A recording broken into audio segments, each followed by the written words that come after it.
You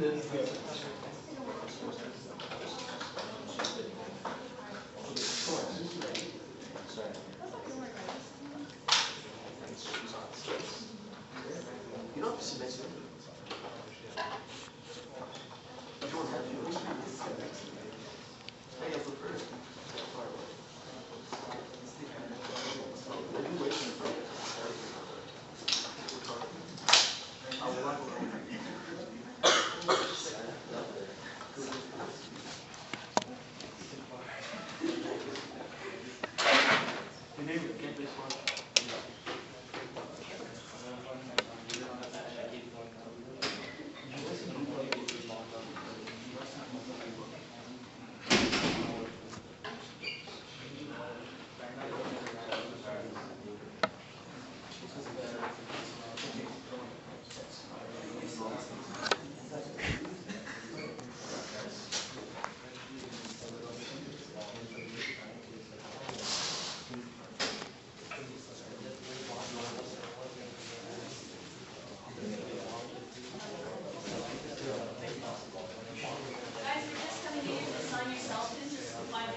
What else?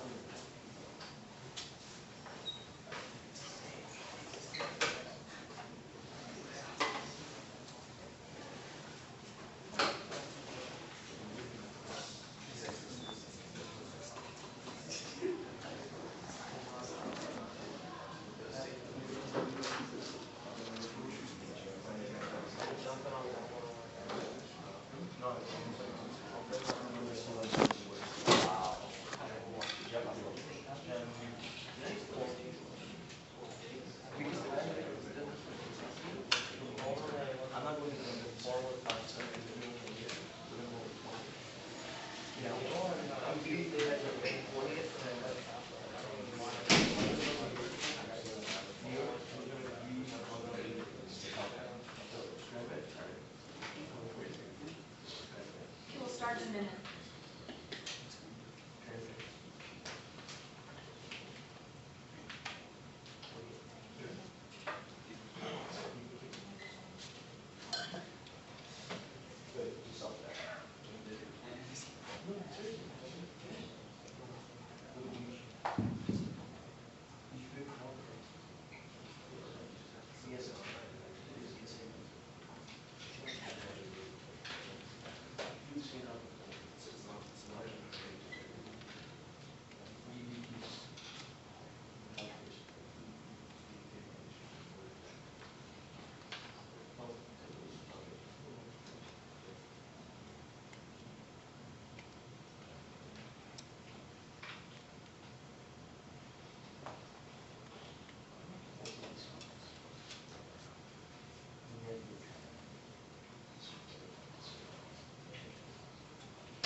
Okay, everyone, let's get started.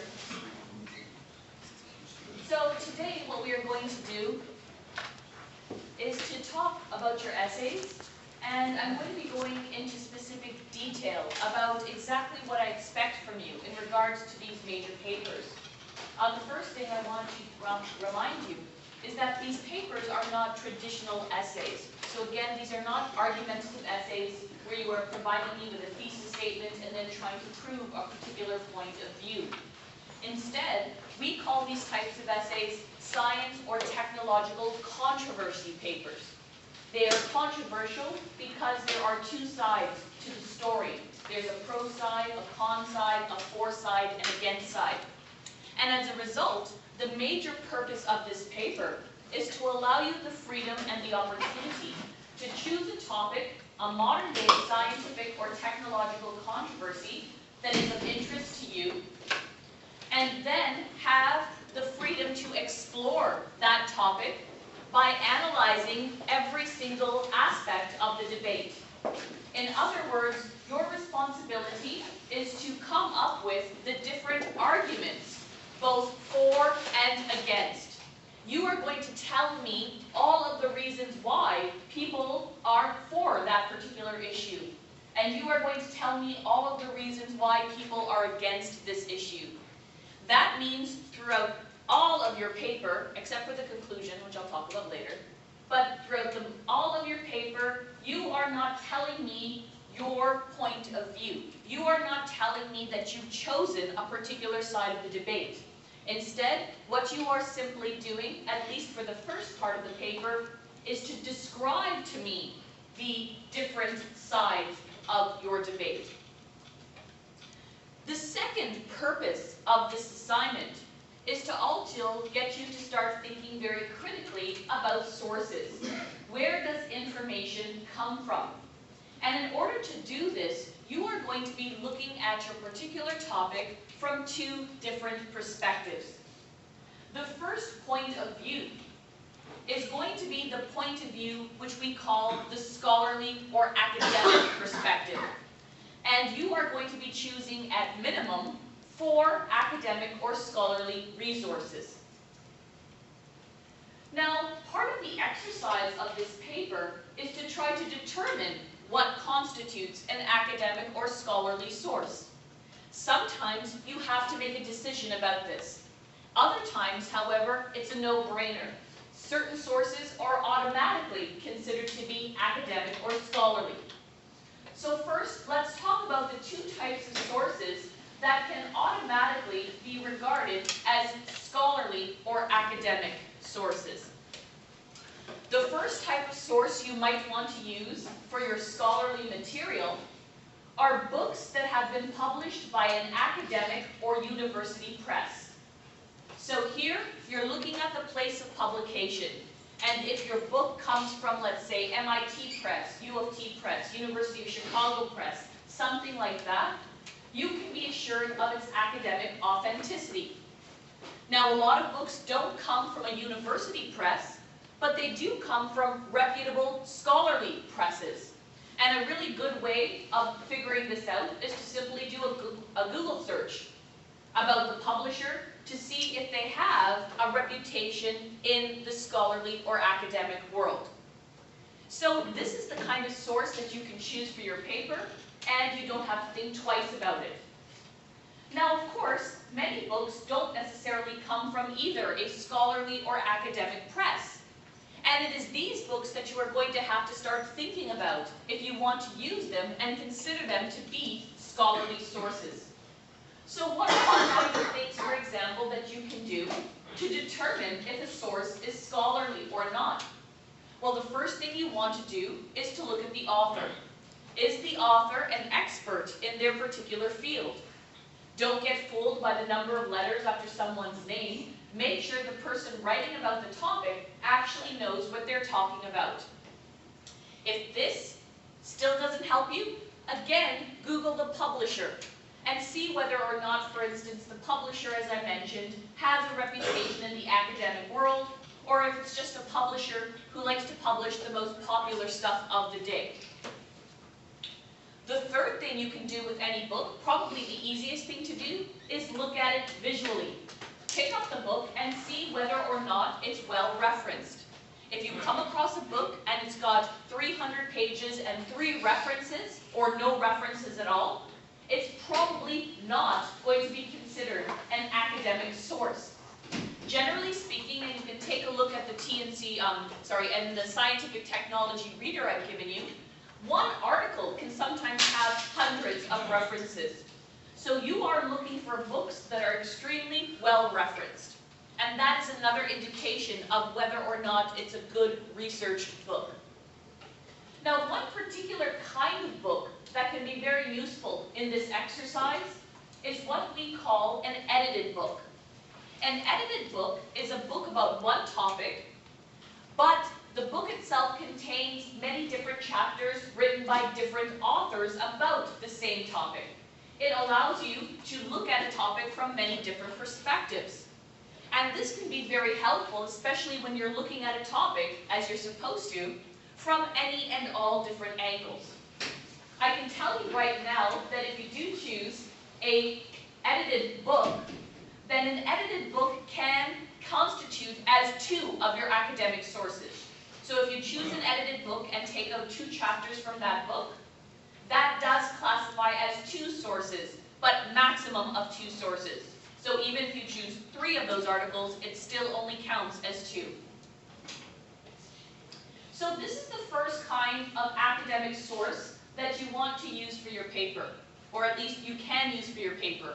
Books that have been published by a university press or an academic press, and if you don't find they have an academic or university press beside them, do a little bit of research to see whether or not the book could be considered academic. I'll tell you how you're going to justify that later on, but for now, it's all about just picking up the resources. Can a government website be... We're going to talk about that in just a few minutes, okay? So those are books. Are there any questions about books before we continue? Okay. The next type of source that you can use as one of your academic sources, the other type of no-brainer academic source, are peer-reviewed scholarly journal articles. Peer-reviewed journal articles. Remember, peer-reviewed articles are very different from articles that you will find randomly online. Peer-reviewed sources are sources that have been written by experts. They have been sent to other experts in their field. Those experts have looked at it, have critiqued the source. This back and forth process might take weeks, months, and years. And finally, that journal article is published. The process then of a peer-reviewed source is far more intense than any other thing you will find. And if you choose peer-reviewed journal articles, those 2 will qualify automatically as an academic source. Now, of course, many of you are probably unfamiliar with searching for these peer-reviewed journal articles. So I'm going to give you a few tips to help you get started. Now, most of you are probably familiar, hopefully, with the Ryerson database or the library database, but here are a few things that you can do in terms of finding your peer-reviewed sources. First, when you get to the library webpage, go to Articles. And here you can do a number of different things. First, you can just search for articles generally by typing in whatever topic it is here. And then, of course, clicking on this icon, which says limit my search to scholarly or peer-reviewed sources. This is not cheating, this is being smart about doing your research. And I would advise you that any time you come across a database, if it's got the icon to limit your search to peer-reviewed, that's exactly what you should be doing. Now, one of the things you want to think about is to search for your articles by subject. And I would do this in 2 steps. The first thing I would do, for example, is to search a general or multidisciplinary database. So if you click this icon, you will see a number of these multidisciplinary databases. Go through a few of them and see whether or not you can find adequate resources. However, once you're finished that, the next step you might want to do is to look for a subject-specific database to research. And here, I don't want you to get confused by limiting your search to a science or technology database simply because this is a history of science and technology course. Remember, the subject databases you should be looking at will directly relate to your particular topic. And as many of you know, those topics can cover a wide range of disciplines. So for example, if you're interested in whether or not genes should be patented, maybe you should be looking at some legal databases and economic and business databases. If you're doing the debate over vaccination, maybe you should be looking at the medical databases. If you're doing a computing controversy, maybe you should be looking at computer resource databases and the like. And don't forget that all of your topics probably will be discussed in philosophical, in economic, in business databases generally. So they are worth a search. So peer-reviewed journal articles represent the second kind of scholarly source that you can use. And more importantly, for this class, they represent the second kind of scholarly source you can use, which is automatically classified as a academic source. Are there any questions about these types of sources, peer-reviewed journal articles? What's the date that we can use it from? So there's a limit in terms of your research, and I'll talk about that now, but you can find everything I talk about today, of course, in your guidelines. The limit in terms of the years you should be looking for is a 5-year limit. Now, because we're in mid-2013, I will allow you to choose sources from 2007 as well. So from 2007 onward, this should be the window for choosing any and all of your sources. However, you can choose 2 sources that are older than 7 years. And you can use these for historical content if you think they present you with some important material, but that's a maximum of 2. Question? Oh, you answered it. Now, of course, many of you might try to look for material outside of books and outside of journal articles. And here is again where you come to that decision-making process. Say you go online, for example, and find an article that has been written by, let's say, a professor about the topic you're looking at. Well, you might imagine that to be a scholarly source, but here is where you have to think very critically. Because if you just find an article written online, that source has not gone through the peer review process we just talked about. There's really no way of verifying if that source is authentic or not. And these become the kind of things you want to start to think about. You also might search government websites, NGO websites, and other types of websites in an attempt to find resources. And here again, you're going to have to start to make some judgment calls. For example, if you go to a government website and you come across a science policy paper, maybe that paper has been written by a panel of experts in the field, and you feel very comfortable that this is an academic source. Well, that kind of source is going to be very different from going to the same government website and finding an opinion piece about the same topic written by a politician. 2 very different kinds of things. So it's all about making a judgment call with these types of sources. And I can tell you right now, you will have to make a judgment call over any source you consider to be academic that does not fall into the categories of peer-reviewed journal articles or university press books. Now, if you choose, and you can choose, all university press books or all peer-reviewed journal articles, go ahead and do that, and you don't need to think twice about your sources. I also don't care if you choose 2 books, or 2 articles, 4 articles, or 4 books. That does not bother me.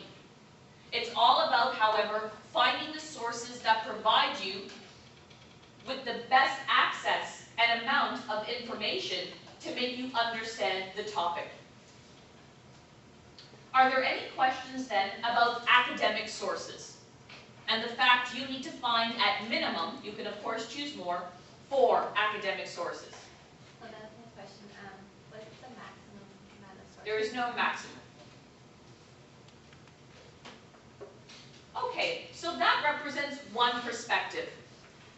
However, one of the things I want you to think about is that when you are researching this topic, you're going to soon become aware that there are limits to academic sources. And one of the major limitations with academic or scholarly sources is availability or accessibility.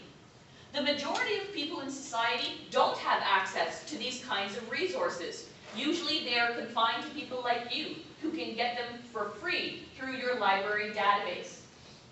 So where then does the majority of people get their information from? Because I would suggest to you probably less than 10% can get their hands on these academic or scholarly sources. Well, this 90% represents the other perspective that I want you to look at your debate from. And I call this the popular perspective. So in addition to choosing 4 academic sources, you are also going to be required to choose at minimum 4 popular sources. The date or window range applies for popular sources just like the academic ones. So again, if you want to use 2 older sources, they can both be academic, they can both be popular, it can be one or the other, it doesn't matter. But now, you've got to figure out what constitutes a popular source. And here the answer is pretty easy. Everything can constitute a popular source. You can look at magazine articles, newspaper articles, random information online, YouTube videos, blogs, documentaries, radio programs, television programs, movies, you name it. These all constitute popular sources. So in addition to choosing your 4 academic sources, you are going to be choosing 4 popular sources to examine your topic. Choosing popular sources is easy, but what is harder is making sure that when you choose your popular sources, again, you choose ones that will allow you to obtain enough information about the debate. Are there any questions about your popular sources? Sorry, just to clarify, you said that 2 can be Older. than 2 in general, like 2 in all total, together? so out of your 8, 2 can be older. Okay. Is there any limitations on the, I guess the jurisdiction? Like, can we use? You should use English-based sources. So it doesn't matter what country they come from, but the sources should be done in English. Now, one of the most important things to think about with your sources when you are researching your debate is to not get worried about choosing one source that is entirely for your topic and choosing another source that is entirely against it. That's not the point. Because what you will find often is that academic sources will allow you to examine both sides of the debate. So your job is to pick sources that give you the most amount of information about both sides of the debate. You can use one source for both sides at some point. That's not the problem. The problem or the responsibility you have is to make sure that the sources you choose give you all of the important information that you need. That is critical. So are there questions then about sourcing? Choosing 4 academic sources, choosing 4 popular sources, the limit of a 7-year window, and the fact that you can choose 2 older sources if required. Yes? Do you want EPA and all that? All of the referencing we'll talk about later on. If we're unsure about a source, can we come and see you? Yes. So for instance, say you pick up a book, you're not sure about this book. You've looked at the author, you've looked at the place of publication, you've gone through it, and you still don't know if it's an academic source, come and show me the book anytime before or after class. Anything that you want to show me, whether it be an article or a book, should be done before or after class, and make sure you bring me the hard copy, so don't show me something on your computer. And that can be done anytime. No more questions about sources? I'm sure there'll be some later, so let's move forward. So, you've picked your topic. You've now chosen your 4 academic sources. You've chosen your 4 popular sources. What you are going to do next, of course, is to read through these sources and gather up all of the information that you can about either side of the debate. Then you're going to think about how you're going to start to organize this paper. And in terms of organizing this paper, we'll talk about the specifics in a few minutes, but generally speaking, you can think of this paper as being divided into two components. The first part of your paper is essentially going to be what I call the descriptive element. This is where you are going to take all of the information you've gathered, and you are going to describe for me arguments on either side of the debate. You are going to tell me all of the arguments about why people are for this issue. You're going to tell me all of the arguments why people are against this issue. And so it's about the level of detail you provide in terms of those arguments. The second aspect of your paper is what I call the analysis. And here you're going to be analyzing two things. The first thing you're going to be analyzing, and this should be pretty obvious to you, are the differences you find between scholarly and popular sources. So you're going to spend some time in your analysis telling me why you think popular sources are different from scholarly sources. And here you can talk about anything and everything. You can talk about the length of the articles, to how well referenced they are, to how they try to entice a reader in, to the language that is used. Anything you think is worth discussing should be discussed in the analysis section. So for example, one good way of thinking about the analysis is to think of it in the following way. If I were just to look at this topic from a popular perspective, how would the information be presented to me? And how is this different from the way the information is presented to me in scholarly sources? So it's all about telling me the differences in the material. And if you find similarities, you can talk about those as well. The second thing you're going to be analyzing, which is even easier in some ways, you are going to be telling me how your particular topic relates to one of the course theories or themes, or in this case, just themes in this class. Course themes go back to lecture 1. So all you are doing is telling me whether your topic relates to something like users shaping new technology, or science, technology, and issues of race, and culture, and gender. Maybe your topic's all about management and control. First of all, don't try to put a square peg into a round hole by trying to find a theme that really doesn't fit and you're trying to make it fit. All of these topics fit very nicely into one of these themes, sometimes more, but choose the one you think is best suited and tell me why it's related. You don't have to do more than one. So that is your responsibility for the analysis. You're telling me the differences between sources, scholarly and popular, and then you are telling me how your topic relates to a course theme. Are there any questions about general organization? Do you want all of the sources in the introduction? I'll talk about how you're going to do that. When you said you wanted us to compare the popular versus the scholarly, do you mean in terms of the topic? Or No, in terms of the sources you've used. So you don't have to do it in terms of the topic unless it's relevant to how they present the topic. So it's not about the topic itself, it's about how they present the topic to you.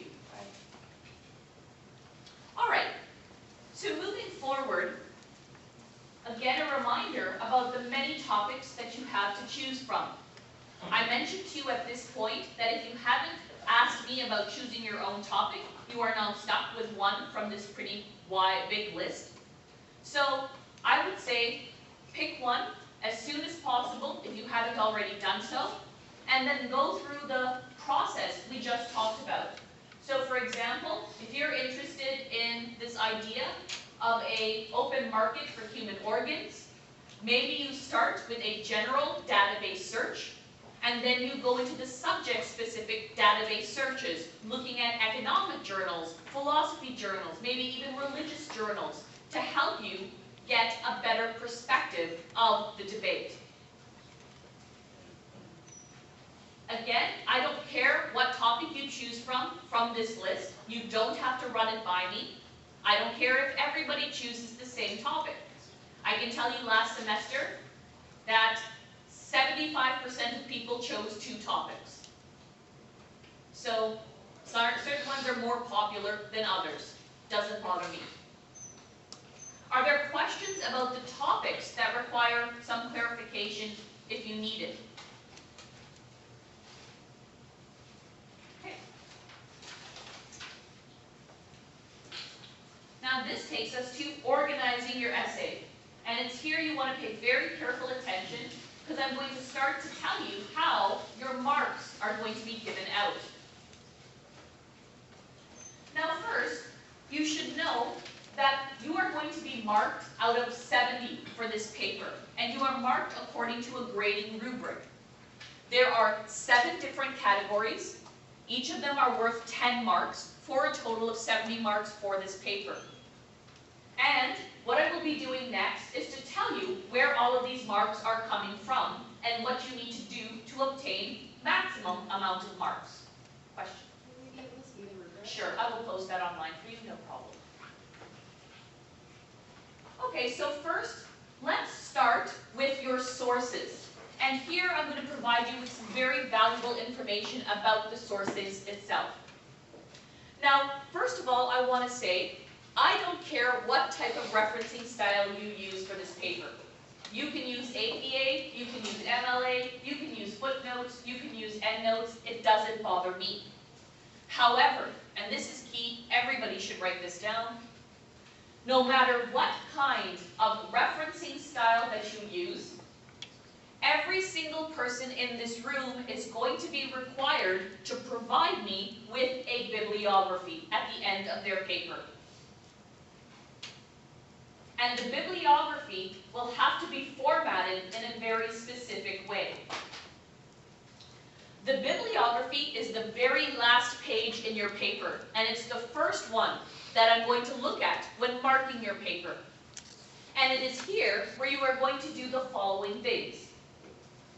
First, you are going to separate in your bibliography scholarly and popular sources. So you're going to have one section scholarly sources, one section popular sources.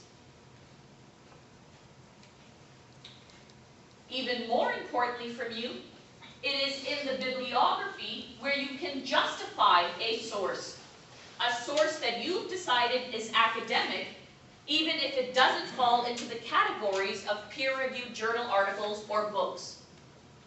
So for example, say you come across a science policy paper you found on a government website, you think this is an academic source and you want to use it as such. What are you going to do? Here's what you're going to do.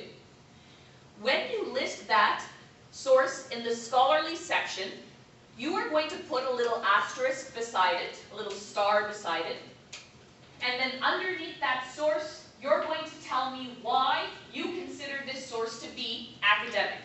Maybe you said you looked at it, you found it on a government website, it's been written by a panel of experts. I don't care what you say.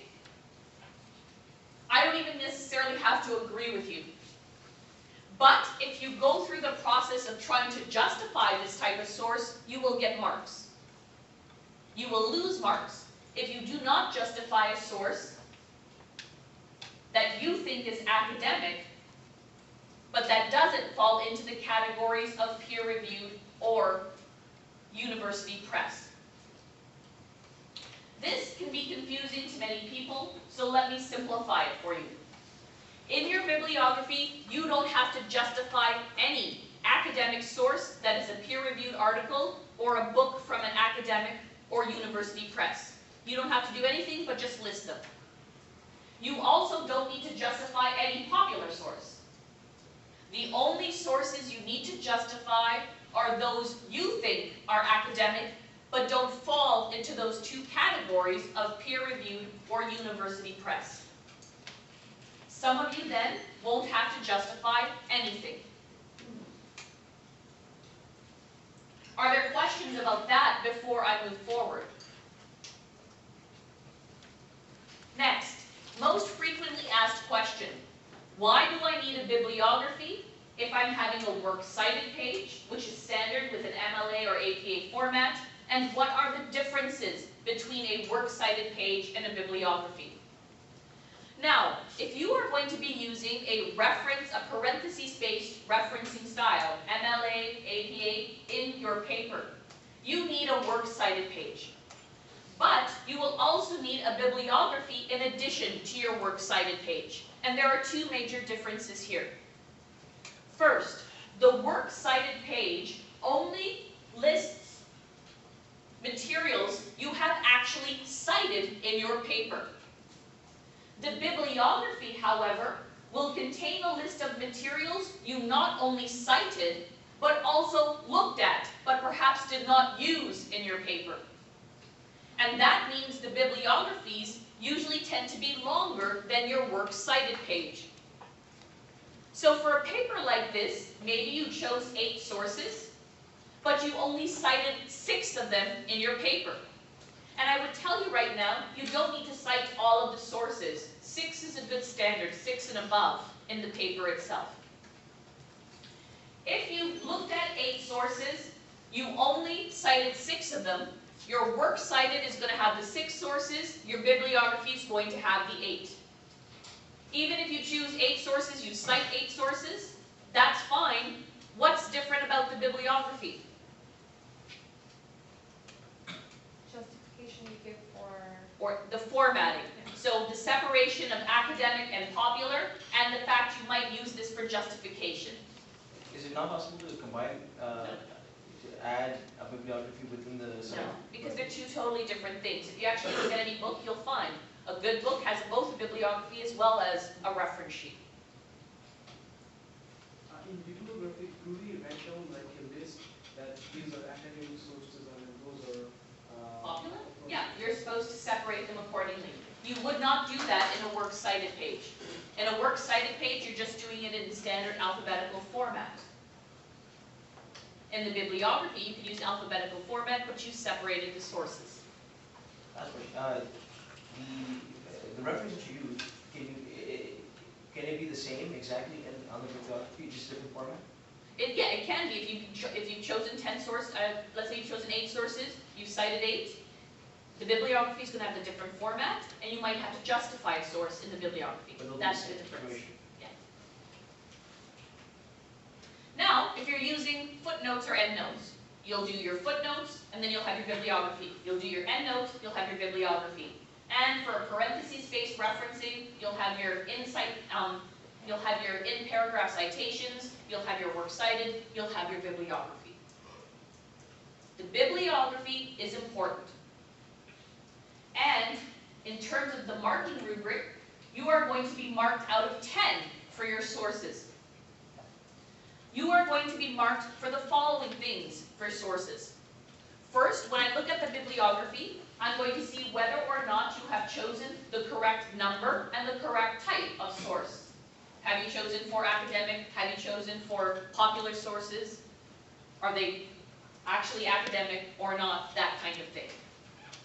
The second thing I'm going to be looking at, are your sources properly formatted? By this, I'm not looking for you missing a period or a comma for a reference. I'm looking to see whether or not you know how to reference a YouTube video. Do you actually know how to reference a blog? And if you don't, that's something you're going to have to figure out. The third thing I'm looking at, are your sources currently dated? So are they within that proper 7-year window? Sorry, 6-year window. And finally, I'm looking at whether or not you have attempted to justify a source if it falls outside the academic categories of peer-reviewed or university press. So on the rubric, those are the 4 questions. That's what I look at, and you are going to be marked out of 10 accordingly for your sources. Any questions about that? Say we use like all books and peer review, do we lose a mark because we No, lose you don't lose any marks. You only lose a mark if you chose something that's not and you didn't justify. So we do, can we have more than 4? You can have way more than 4 if you want. Yes. Sometimes a lot of people will choose, let's say they'll have 10 or 12 sources for their bibliography because they've looked at them. Feel free to use more than 4. 4 is minimum. So just looking at them justifies them inside the bibliography, and you can put them inside the bibliography Yes. if you look at them. Even, yeah, you might not use them because oftentimes you might look at something but you don't find it useful in your paper. So why would you put it in your bibliography? Well, that's what, generally speaking, you've looked at that source. So generally bibliography is there for the reader to know that this is where you can find information, additional In information. case you need, okay. Our sources has to be within last 6 years? Yeah, within the last 6 years, but 2 can be older. Pretty dumb question, but does it matter what group you represent, the bibliography is an academic first and then? Oh, it doesn't matter. It doesn't matter. As long as you split them.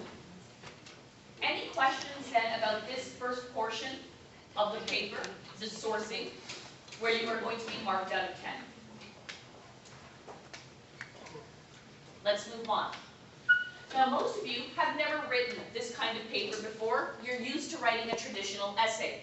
So what I've done is I've broken down this type of paper for you. Now, in the notes you have, I've broken it down into different sections. But one thing I want to caution you with is that the paper itself should flow like a traditional essay. It should not have section headings. This is just there for you to know what to include, what not to include. So let's now start with the introduction. If you don't have a thesis statement, what are you going to put in your introduction? Well, you're going to put the following things. First, you're going to tell me a little bit about the topic that you're going to discuss. You're going to tell me some general information about the topic, why you chose it, and yes, you can use I in this paper, it's no problem. You're going to tell me why this is a controversial issue. And then, importantly, you're going to tell me some information about the sources you are going to examine. What this means, and I should make this clear, when I say to you, tell me a little bit about the sources, I'm not telling you to tell me what the sources are saying, I'm telling you to tell me what the sources are. So for example, in the introduction, provide me with a paragraph that just gives me information about your sources. You can easily say, I've chosen the following 4 scholarly sources, and then give me the author's names and the title of the source. And then do the same with your popular sources. The reason why this is important is because it allows you throughout the rest of the paper simply to refer to the author's last names when referencing a source. So in the introduction, a paragraph, let me know what sources you've chosen. I've chosen the 4 following academic sources, the 4 following popular sources. Very simple. Sorry, when you say introduction, you don't mean the introduction paragraph, you mean just... An introduction can have multiple paragraphs. Okay. Yeah. So another thing here, a lot of you ask me questions like, how many paragraphs do I need for this? How many paragraphs do I need for that? You should really start moving away from that in terms of your writing. It's not about the number of paragraphs for an introduction or a body, like your 1 and 3 and 1 or whatever you've learned. It's about how much information you provide, and it's also about how you organize that information. So for your introduction, some of you might have 1 paragraph, some of you might have a couple of paragraphs. It really depends. You are going to be marked out of 10 for your introduction. List the works cited sources and the bibliography sources. The ones you're using in the paper. You don't actually have to list in the paper, like section 1, section 2. No. Just all paragraphs. Yeah, all paragraph. Introductory sentence, conclusive sentence to flow. For those of you who don't like the idea of listing all of your sources up front, I understand that. And if you want, for example, what you can do instead of listing all of your sources up front is to be very general in your introduction. I've chosen a book, a newspaper, an article, and then every time you introduce a source in the paper, you tell me at one point what it is. I've chosen this scholarly source, and etc. The best way of thinking about this is that at one point in your paper, I need to know about the source. If it's a scholarly one, what the author's names are, what the title is. But don't be repetitive. Don't keep saying the scholarly source X 7 times in your paper. Once is enough. Next, we get to the body of your essay. And so here, you see me listed as side A and side B. Can anybody figure out what that means? The pros and the cons. So, one way of doing this is in your notes. Side A, for. Side B, against. Simple as that. What you're going to be doing here is to give me all of the arguments, both for and against, in terms of your debate. Don't mix them up together. Give me all of the separate arguments for, and then move into all of the separate arguments against. Now here, what I'm going to be looking at is how you organize these arguments. So for example, you're not going to get a very high mark if all you do in your paper is say, source A says this, source B says this, source C says this, source D says this. That's what I call a laundry list. That's not really organizing the arguments. I also don't require you to separate popular and scholarly sources in this section. Use them together when telling me about each of the arguments for either side of the debate. Your responsibility, therefore, is thinking about the big picture arguments, processing the information, organizing it, and putting it together. So for example, if you were doing a topic, let's say you were doing a topic like, do cell phones cause cancer?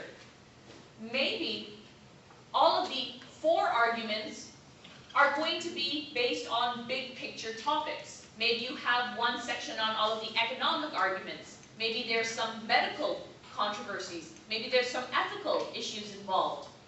And then on the other side of the debate, you do the same thing. Think of the big picture arguments. Put all of the information you have together, and then organize accordingly. If your topic, for instance, has on one side medical, economic, and let's say philosophical arguments, they don't have to be medical, economic, and philosophical on the other side. They're separate. It's all about the big picture arguments for either side. A really easy way to organize and get a maximum amount of marks. That big picture idea. Big picture topics, economics, philosophical debates, moral debates, ethical debates, legal issues to consider, medical controversies, that sort of thing. You are going to be marked out of 10 for what I call the descriptive element of your debate. Are there any questions about this section? You want to set that and say for and against? No subheadings. Entirely in the paper, none. That means your introductory sentences become important. They're going to introduce the reader to the various sides of the debate. Question? Is it 10 marks for each section? No, 10 marks in total. Okay. Next, once you've finished describing the debate, it's the analysis, and we've just talked about the analysis. Who remembers what are the two things you are analyzing? One is the differences in sources. What's the other? Connecting the course themes. That's the analysis. Now, in terms of the length of your analysis, I want to suggest to you a few things. First of all, it should be obvious the descriptive component of your debate is going to be longer than the analysis. But a lot of students simply lose marks by forgetting about the analysis altogether or just giving me a really short analysis. You are going to be marked out of 10 on your analysis, just like 10 for the descriptive. And I would suggest to you that in order to get a very good mark for the analysis, you should have at least 1.5 pages to 2 pages of analysis. Think of that as standard. Also, don't forget that when you analyze something, one way to enhance your argument is to provide with examples. So if you say, for instance, my popular sources tend to be much shorter than my scholarly sources, give me an example of that.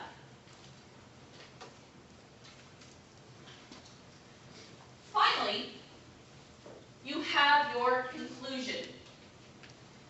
You are not going to be marked on the conclusion. And the reason why you are not going to be marked is because it is in the conclusion where you can now give me, for the first time, your opinion and your point of view. In the conclusion, you can basically write anything you want. You can tell me what you thought going into the debate, what you think coming out of it. You can tell me your personal thoughts and your opinions and your own ideas. You have not done so up until this point, but in the conclusion, you have the freedom and opportunity to tell me what you think and why. If you just want to restate the essay, you can do that in the conclusion as well. It doesn't matter. But the majority of marks come from the sources, the intro, the descriptive elements, and the analysis section of your paper. That's 40 marks. If you're paying attention, there's still 30 marks to go. And those 30 marks are going to come from how you organize the paper, grammar, spelling and sentence structure, readability, as well as referencing. And that is what we are going to talk about next. Are there any questions then about this paper generally before we continue to those detailed ideas? Sorry, you said the conclusion has no marks? No. Okay. So it can be as long or short as you want. When I find a class topic, should we wait for that particular class to happen, or is it? But no, because it's only from lecture 1, so I'll stress that. Don't tell me your topic relates to World War II. Don't tell me your topic relates to mass production. Your topic should only be related to a course theme, which comes from lecture 1. Is there a word limit? We'll talk about limits in just a few minutes. Any questions? Yes? Yes, like the conclusion said we'll be giving our own personal thought. Yeah. But for side A and side B, when we're analyzing the sources, in a way, aren't we sort of giving our personal You're thoughts? not- We're analyzing the source and saying, okay, how is this related to this and this? No, because what you're doing in the description is telling me the different arguments. You're not analyzing the arguments, you're just describing what each argument is about. Okay. And in the analysis, you're not analyzing the debate, you're analyzing how the sources present information. Okay, so there's no analysis for the side A or side B, we're just saying No. this is the argument that. These are the arguments. So it's like summarizing the source. Yeah, your responsibility, how am I going to organize it? How am I going to summarize it properly? And how much level of detail am I going to be providing? Okay. Next. An A to S list of how to properly write and organize this paper. Originally it started as about A to F, and they've been added lots of things through the years to ensure you get the maximum amount of marks. So first, let's look at general information. These are the logistical things that you need to know. The paper, it should be about 8 to 10 pages. There is no maximum, you can go over that, but I would ask you to limit that to about 15 pages in total if you're going to go over. Make sure that you use a standard margin, 12 point, Times New Roman or Arial. Do not, and I repeat, do not try to make your paper longer by stretching out margins, by making your font 14, or by doing any of that kind of thing. In your rubric, you are going to see that the very last section is a section for losing marks. You can lose a maximum of 10 marks for doing things like wiggling around with your margins and your font size and that kind of thing. So you want to make sure that you stick to this. If you don't go or you don't get to 8 pages, you're going to lose a couple of marks. That's just a given. But you're much better off doing so honestly than by trying to fool around with things. Now, make sure, like for everything in this course, you don't give me a title page with your paper. The paper itself should be stapled, put your name on it, put your student number, put your section number, and you all know, again, reminder, your FBO, and just put the title of the topic, and then get going. That's what I want when you hand it in. Make sure, however, it is stapled or paper clipped. Structure. You can again use first person or third person, that doesn't bother me. No section headings, as I said, it should flow like a traditional essay. And again, you can lose marks if you don't adhere to these guidelines. Paragraphing, probably one of the most important things in a paper like this. How are you going to organize your ideas? Well, one of the next areas you're going to be marked on is how you organize your paper. And organization is worth about 10 marks as well. Part of this, for example, comes from how you're structuring these arguments in terms of paragraphs. And generally speaking, the two biggest problems students have with paragraphing is that they either make their paragraphs too long, or they provide you with a sentence that they think is a paragraph. Neither of these helps the reader. Paragraphs that are overtly long are a form of bad writing. They tell the reader that the writer is not able to organize their ideas in a way to help with readability. I'm sure many of you, for example, have at one point or another read something where the paragraph seems to go on forever and ever and ever. And when that happens, what happens to you? You get bored, you lose focus. You lose focus because there is a lack of organization in what you're reading. So generally speaking, there are some common rules of thumb to think about with paragraphing. Most of you know, for instance, to start a new paragraph every time you start a new idea. But a lot of you have probably forgotten that you should start a new paragraph anytime you introduce an idea that you want to expand upon next. Rule of thumb, 1 or 2 paragraphs on a page is what you should be attempting to do. The next problem is that random sentence you put in a paper because you don't know where else it should go. One sentence does not equal a paragraph. I call that a lost idea. Find that lost idea a home somewhere, in the paragraph before, in the paragraph that follows. It's all about organizing your ideas. So that's where those 10 marks are going to come from. Structure and general organization. Another 10 marks are going to come from readability. How easy is it for me to read your paper?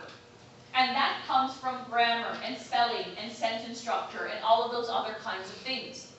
So here are a few things to keep in mind. If, for instance, you're not sure how to use colons and semicolons and all of those other kinds of grammatical tools, don't practice or experiment with this paper, use what you feel is most comfortable. I am not looking for complex sentences. I am looking for simple, easy to understand sentences that present ideas. It's all about clarity here. Make sure you know what words to capitalize. Make sure you know what tense to use. And I will advise you that for a paper like this, using past tense doesn't make a lot of sense because these are current debates. So it really sounds strange when you use past tense. Finally, the best piece of advice I can give you, not just for this course, but probably for your entire university career, is this. Read your work out loud. How many of you do this? And by this I don't mean in your head. I mean reading every single sentence and word out loud before you hand something in. Not enough of you. I can tell you right now that if you read your work out loud, and by that I mean every word, pausing at every comma and stopping at every period, I guarantee you're going to find 25 to 35% more of your own errors than if you just read your work in your head. The reason for this is because sometimes when our eyes have spent so much time looking at something, whether it be for a month or a week, a few days, or lots of hours, depending, what happens is that our mouth can actually catch what our eyes miss. So for example, if you are reading your work out loud and you're reading a sentence and you run out of breath, it probably means your sentence is too long. If you read your sentence and you're unnaturally pausing, it means you're not using your commas correctly. I can't tell you the number of times students have come up to me, they've shown me something, they've said, why did I get a bad mark? I've said, read your sentence out loud. They've read it, I've said, what does it mean? They say, I don't know. They don't know themselves half the time. Our eyes don't always catch what our mouth does. Follow this piece of advice and it'll go a long way, especially if you don't have time to have someone else proofread your work, or if you don't have a lot of time to go over it for a long, lengthy period of time. Readability is worth 10 marks as well.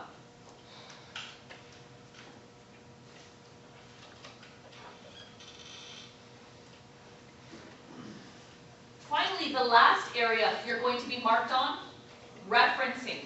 And this, of course, is where all of those sticky and very unpleasant issues of plagiarism come into play. I don't need to remind people here, perhaps I do, what the penalties are for cheating or plagiarized papers. And in a paper like this, the major form of plagiarism is when you cut and paste, when you directly take ideas, and you're not necessarily summarizing these ideas in your own words. Cutting and pasting is a form of plagiarism. You will get a 0 for this paper, a 0 for the course, and your paper will be then given to the appropriate department. In cases where plagiarism issues are blurry, I will ask you to present me with all your work before making a decision. But sometimes don't even need to do that. It's pretty clear cut when I put something in a computer and it pops up back at me word for word. Even a couple of sentences like that is plagiarism. Question? So you don't want direct quotes even if we... I'm going to talk about that in just a few minutes. That leads us to referencing, your best friend to avoid issues of plagiarism. And here you're going to be referencing two different things. The first thing that you can reference in this paper are direct quotes, where you quote somebody else's words verbatim. However, I would advise you that in a paper that is this small, short, keep direct quotes to a minimum. Don't use them a lot. I have had literally papers where 10 pages of a paper probably has about 8 pages worth of quotes. Overquoting is a sign of lazy writing. It actually tells the reader two things. It tells the reader first, I was too lazy to put this in my own words and that's why I used somebody else's words. But even more problematic, it tells the reader, I could not figure out what the author was trying to say and that's why I couldn't put it in my own words. Think of using direct quotes for what I call the wow factor. Somebody says something that you think is going to enhance your paper. You couldn't have said it any better. And you use it in this way.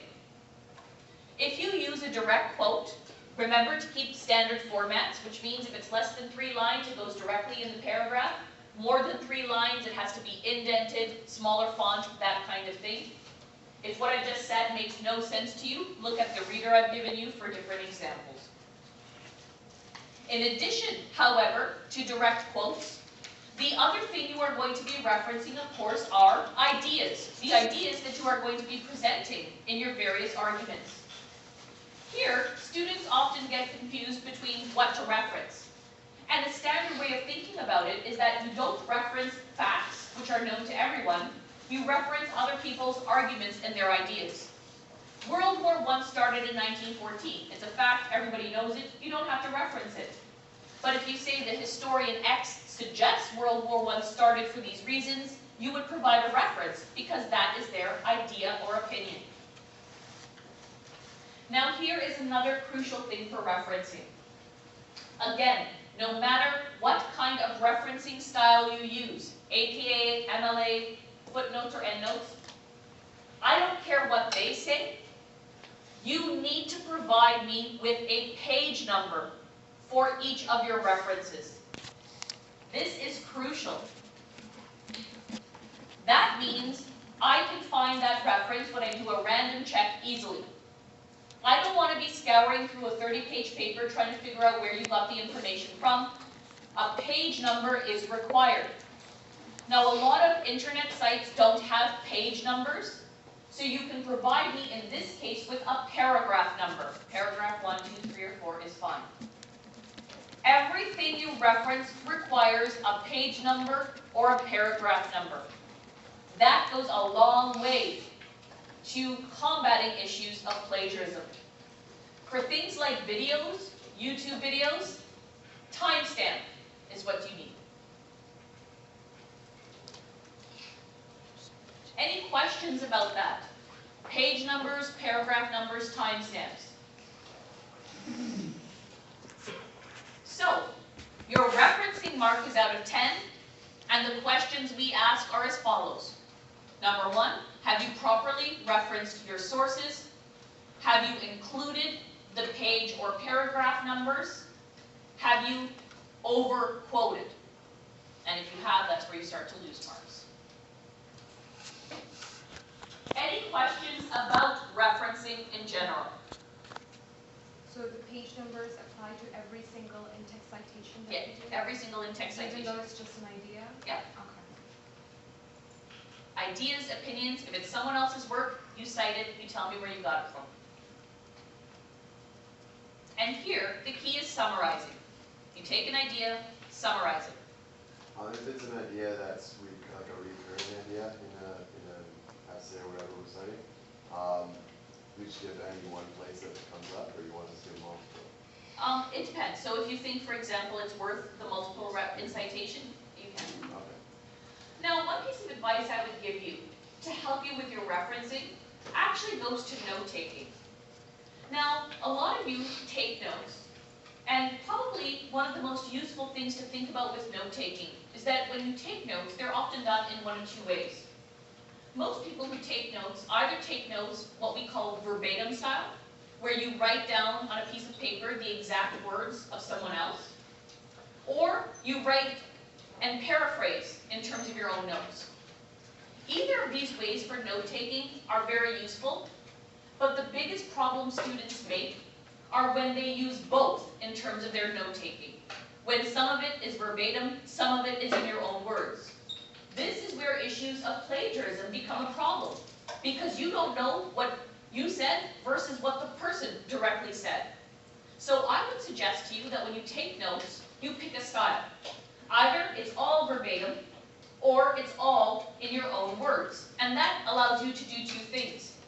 If all of your notes are verbatim, they're exactly what the author says, you know that when you write your paper, you have to paraphrase everything, you have to say it in a different way. So there's no really issue here. The second thing is that if you do notes in your own words from the beginning, then you can take those ideas directly, put them in your paper, and you don't have to worry about plagiarism again. Another piece of advice I would give you is that when you do take notes, I would suggest that you take notes and make sure you put the page number beside the notes themselves. How many of you do this? How many of you write the page where you're getting the notes from the very beginning? Probably wasting hours by not doing this. Simply by putting page 10 and listing where your notes are coming from, you no longer have to go back to figure out where the information comes from. A very easy tool to use, but one that can save you a great deal of time when writing any paper, or even studying for that matter.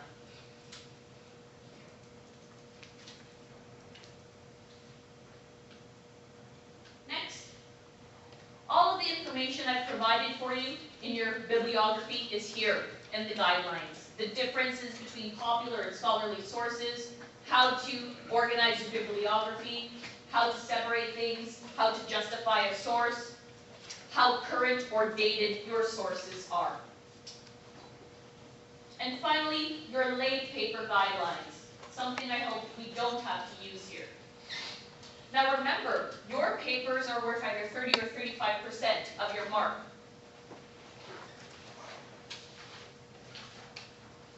%, of your mark. And the due date, I want to write this down if you don't have it, July 30th. So, these papers on July 30th should be handed to me at the beginning of class. I do not require an electronic copy if they are handed in on time. If, however, you're not going to be here for that class and you want to make sure you don't get a late paper penalty, you will send me an emailed copy before class. I will tell you I received it, and then you will bring a hard copy the following class. The due date for this paper is when the class ends, and most of you know we never go till 4. So whenever class ends, that's when it becomes late. So no paper that is handed in during class will be considered late, even if it's at the beginning or it's at the end. I don't really care. However, after that, if you hand in a paper on the same day, it's going to be a 2% late penalty. Every other day is going to be 5%, up to a maximum of 3 days, and then I will no longer accept your paper. The late paper penalty, remember, is steep, 5% per day, and that is for your total essay mark. Which means that if this essay is worth 30% and it's 3 days late, the maximum you can get is 15 out of 30, and that would be for a perfect paper. It represents a big chunk of your mark. I gave you the guidelines day 1. I'm giving you this seminar again. There should be no reason why these papers are handed in late. If you do, however, hand in a late paper, please do the following. Send it in a PDF format just to ensure I can open it, because a lot of times I cannot open papers for whatever strange formatting that they are providing me with. Make sure your name is on it, commonly forgotten. Make sure it's in one file, so I don't want to separate bibliography and content page. I will send you a received reply when I get it. I will use the time it was sent to me. So for example, if you send it on, let's say, you send it on the Wednesday, making it 1 day late, and I reply to on Thursday, it's still only 1 day late. And then you will give me a hard copy the following class. No paper will be marked without a hard copy, late or on time. Any questions about the late paper penalty? Any questions about the paper generally? Yes. I understand that we're doing the bibliography and work cited separately, but the style can be the same, right? So Yeah, APA style, for yeah. all of it? Okay, Yeah, style can be the same, yes. You probably already mentioned it, but is it single space? Double spaced. So double spaced, 8 to 10 pages. If you hand in a copy beforehand by email, and we decide that we made a mistake and that we want to submit another copy before the end of class, do you You accept mean on the same day? on the same Yeah, day? as long as second it's email? before class ends, anything that is the latest to that day, I will accept. What can we write then? Revision? Yeah, that's fine. If you also want me to look at a paper ahead of time, I'm more than willing to do so. So just like the books, bring a hard copy before or after class. I'll go through the introduction with you, I'll go through the body with you, let you know if you're on the right track or not. That, however, is totally up to you to see if you actually get it in ahead of time. Is it not going into Turnitin? It's not going into Turnitin. I don't agree with Turnitin for many reasons, including privacy issues. And for a paper like this generally, it's kind of hard to plagiarize because of the currency of your sources. So for instance, that's one of the red flags we use. If I'm looking at your paper, all of a sudden every source ends in 2011. Why did it end in 2011? That's fishy to me.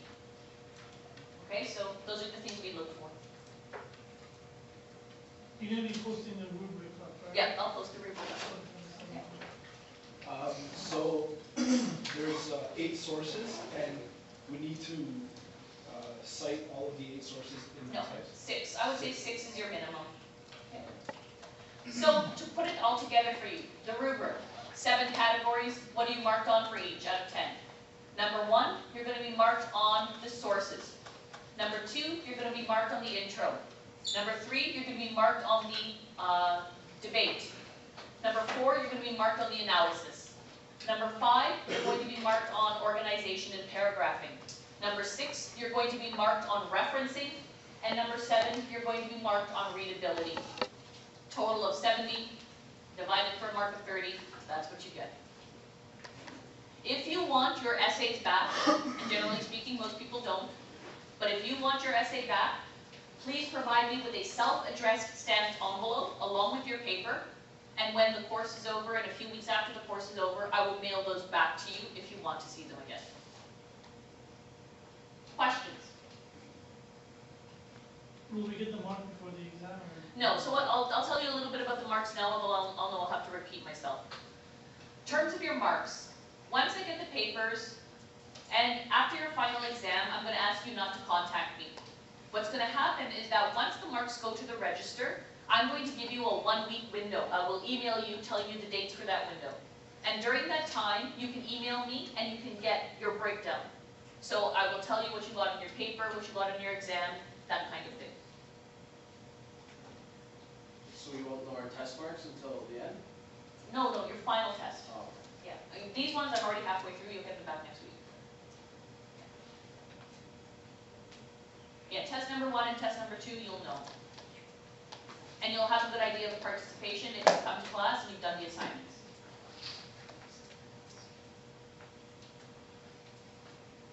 All right, let's take our first break.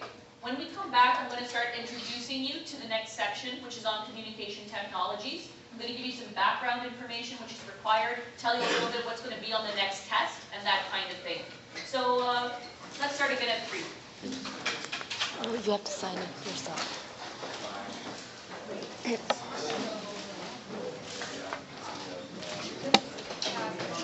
Guys, if you came in late, today I'm not signing you in. You're going to sign yourselves in by just putting your initials beside your name. Some things with you. First, the section that we are about to cover will explore technologies ranging from the telephone to the radio to television to personal computers and the internet. At the end of this section is your next test. And I can tell you right now that your test is going to consist of 2 long answer questions that are going to be based on the following themes. The 2 themes that you really need to think about for this next section are the themes of users shaping new technology. Remember, this goes back to the idea of sometimes inventors creating a technology for one reason, users reshaping the technology according to their own needs, unintended consequences.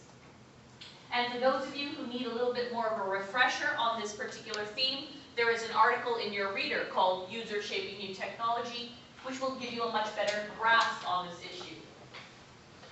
The final theme to think about is the theme of management and control. And again, we are going to be exploring a number of different aspects of management and control in our lecture on communication technologies, or in our lectures on communication technologies. So your responsibility is quite simple. You know these are the topics for your 2 long answer test questions. You need to figure out when we discuss each of these topics and how they are presented. And remember, this is not going to take place in just one lecture. It'll be within a wide range of lectures over the next couple of classes. So the first thing we're going to do today is to, in many ways, get a good background understanding of what it means to discuss communication systems. And what you see on the board here is an idea that I want you to think about, which we will be coming back to many times over the next couple of weeks. What you see in front of you is something called the electromagnetic spectrum. The electromagnetic spectrum houses various different kinds of rays and waves. X-rays, gamma rays, ultraviolet rays, microwaves, just to name a few. But there is a specific part of the electromagnetic spectrum that is very important for our story of communications. And that is the part of the spectrum which houses radio waves.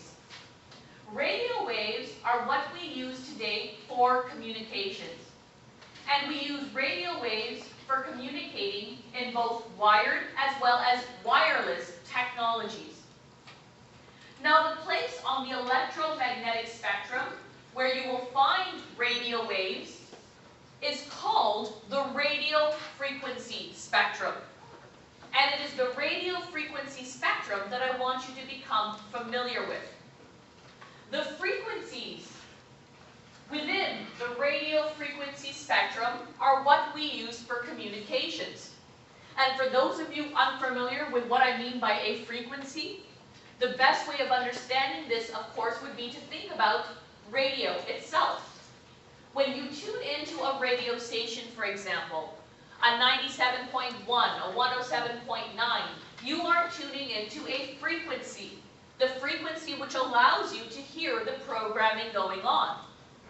These are the same frequencies which are used, for instance, for things like television programs, albeit on a different part of the spectrum, as well as landline and cellular communications as well. The radio frequency spectrum is important to know about simply because it will be a big part of our discussion when we talk about issues related to management and control.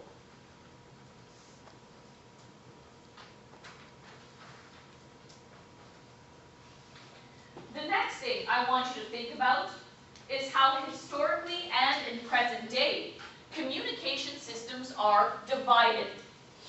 Now, although we talk generally in society about communication technologies, it is important to recognize that they historically have been separated into two categories. The first category to consider is what we call telecommunications, or telecom. The second branch of communication systems are called broadcasting. There are a couple of major differences between telecommunications and broadcasting systems that I want you to be aware of. Number one, with telecommunication devices, these are usually communication systems which we consider to be point-to-point communication systems. That simply means that you have a message which is transferred from point A to point B. There is a single sender and a single receiver of the message itself. Two good examples of telecom systems, of course, include older systems like the telegraph, as well as telephones, both landline and cellular. In this instance, when you talk about telephone conversations, you have a single sender, a single recipient of your message. They are point-to-point systems. The next branch of communications is what we call broadcasting systems. The major difference between telecom and broadcasting is that while telecom represent point-to-point systems, broadcasting technologies are what we call point-to-multi-point systems. There is a single sender, but there are multiple recipients. Radio and television represent two classic examples of broadcasting systems. A television station, a radio station might emit a program, but that program is picked up by multiple households. It's point-to-multi-point. In addition to messages being sent in very different ways, the other major difference with telecom and broadcasting has to do with the focus of another aspect of management and control, and that is what we call government regulation. Both historically and in present day, governments around the world regulate both telecom and broadcasting, but generally the focus of regulation tends to be quite different. So for example, the focus of regulation for telecommunications generally is what we call accessibility. It's making sure the message gets from point A to point B. One thing that is not particularly important with telecom is the content of the message. It's about getting the message through. It's not necessarily about what the message says. Now with broadcasting, although issues of accessibility are a factor, what is more of a factor, of course, are these very issues of content. When we think, for instance, of television or radio regulation, It's often focused on things like ensuring that there is not gratuitous sex or violence or profane language over the airwaves. Now, our focus on communication technologies is going to be primarily within North America. And so again, it's important to understand the agencies today responsible for regulating both systems. Who can tell me the name, for instance, of the agency in Canada? The CRTC. And for those of you who are not familiar with what the CRTC stands for, it's the Canadian Radio, Television and Telecommunications Commission. What that means is that the CRTC, one agency, regulates both of these systems and does so separately. In fact, if you go to the CRTC's website, you will find each of their decisions is categorized as either broadcasting or telecom. What about the United States? What is their regulatory agency called? RTA, Radio Television. FCC. FCC, the Federal Communications Commission. Same idea. One agency regulating broadcasting and telecom in very different ways. Now, one really interesting thing to note when we discuss both broadcasting and telecom is that the separation often happens, as I said, when we talk about the way in which messages are sent. And the reason why I want to bring this to your attention is because sometimes this has nothing to do with the nature of the technology itself. A classic example of this would be radio. When radio was first invented in the late 1800s, it was called for nearly 20 years of its existence, wireless telegraphy. That means that for the first 20 years, radio was primarily thought of as a point-to-point communication system. It's only in the 1920s when radio will be reshaped by users, which of course we'll talk about later, to become what we know it today as broadcasting. So it's not necessarily the technology that allows us these categories, it's how the technology is used. The last thing I want to mention to you today is another aspect of management and control we will be talking about. And this is in your notes, and you can begin to look at it over the weekend. And that is the idea of using patents. Patents represent a major tool, legal tool, of management and control that we will be exploring over the next few weeks. I know many of you have heard about patents before, but it's probably a good idea to understand their importance, why they are used in most countries, and the advantages and both disadvantages of a patent system. Think of a patent simply as a legal document. A document which allows an inventor to make, use, or sell their particular invention without any other person being able to do the same thing.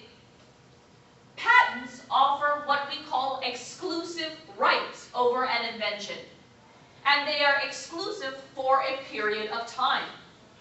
That means most patents have an expiration date. But as long as a patent is valid, no other company, no other person can make or sell that specific invention if it is held under patent rights. Now, patent systems can be found all around the world.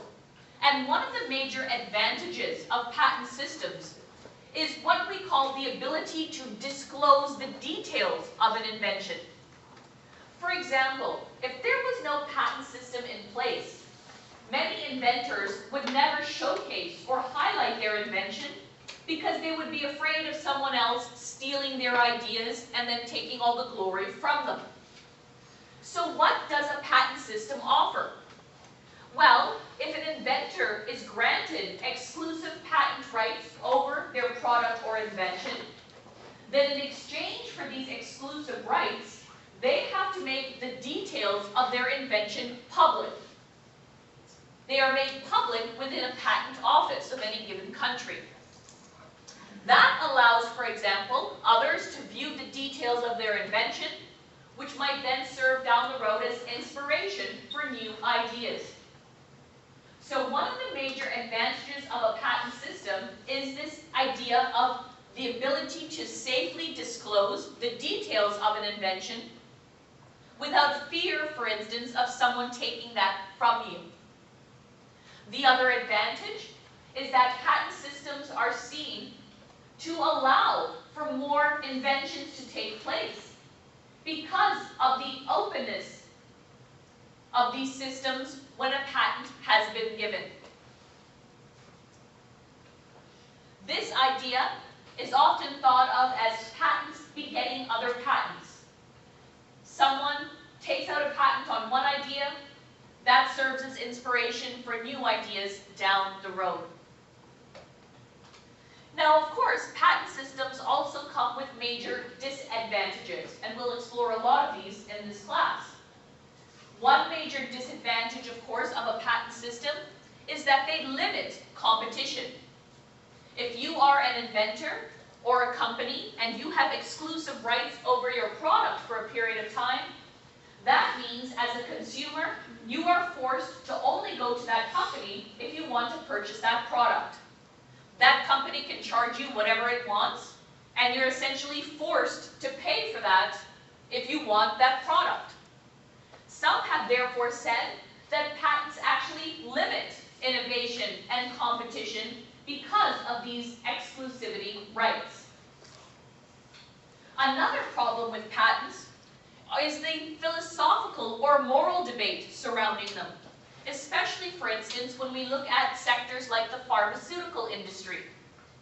Here, for instance, one big debate goes as follows. The pharmaceutical industry often spends millions, hundreds of millions of dollars creating new drugs. Some of them, of course, are life-saving drugs. And when they create these drugs, they get patents for them. But what happens if you're a country or an individual and you cannot afford that drug that can save your life? What then becomes more important? The greater good of society or the patent rights of the inventor? Some would, of course, say it's the greater good of society and saving a life. But on the other side of the debate, there are those who say those drugs would not be created in the first place if you didn't have the incentive of obtaining patent rights. An interesting idea and one to think about. The last major disadvantage of patents, and this is something we see every day, you just need to turn the page to the business section, is that everybody fights over patents and does so constantly. This is both historical and very much true in our modern era. Just think, for example, about the recent debates between Samsung and Apple. It's all about patent rights. And when companies fight over patents, they do two things. They waste time and they waste money. And they often waste time and money because they are spending so much of their time and money in court. And when you're spending all of your time in the legal system, the thing you are often failing to do is innovate. So it's a major disadvantage of the system and one we need to recognize as well. So here, I've already given you some ideas that we're going to explore in our discussion of communication systems. This idea of users shaping new technology, such as the case of radio. And when we look at things like the radio frequency spectrum, government regulation, and the use of patents during our histories of various systems. All of these are the things to keep in mind, and we're going to start fresh by looking at them on Tuesday.